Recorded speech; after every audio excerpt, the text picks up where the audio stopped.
puso ang bulag. Minsan mahal ka lang kapag may pakinabang.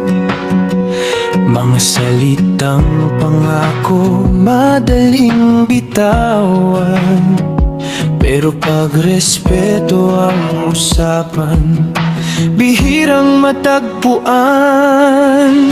Hindi sapat ang mahal kita sa gabi kung sa umaga'y may luha ka sa sarili. Ang pag-ibig hindi puro lambing, kailangan din ng dangal at pagtingin.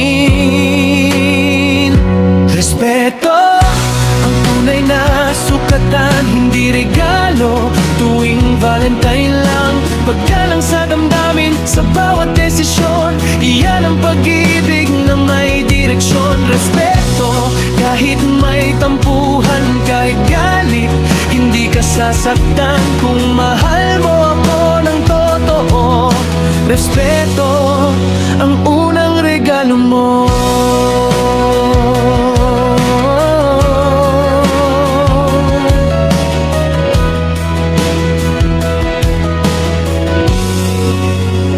Hindi kita aariin, hindi ka akin lang.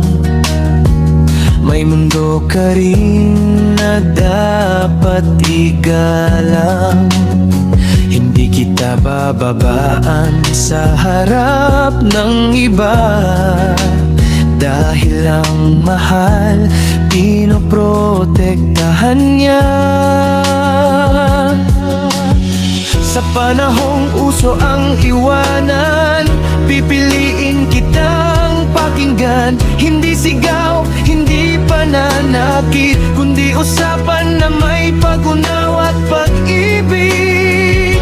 Respeto ang tunay na sukatan, hindi flowers, tsokolate o kandila lang.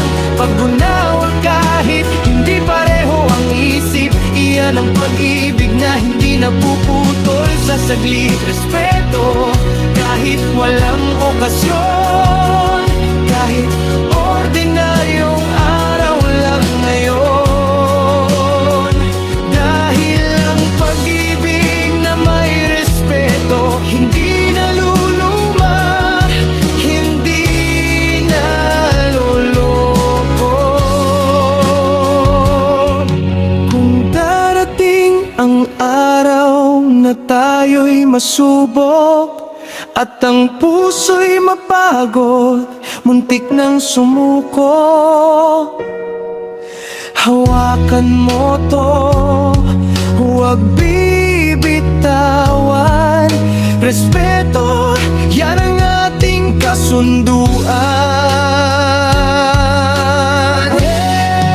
Sa Valentine's Day at sa bawat araw, respeto ang pipiliin kong ialay sa'yo, mahal.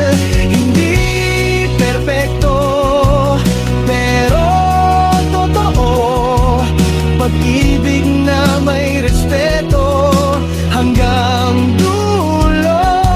Kung may isang salitang hindi dapat mawala sa pag-ibig ngayon at magpakailanman: respeto.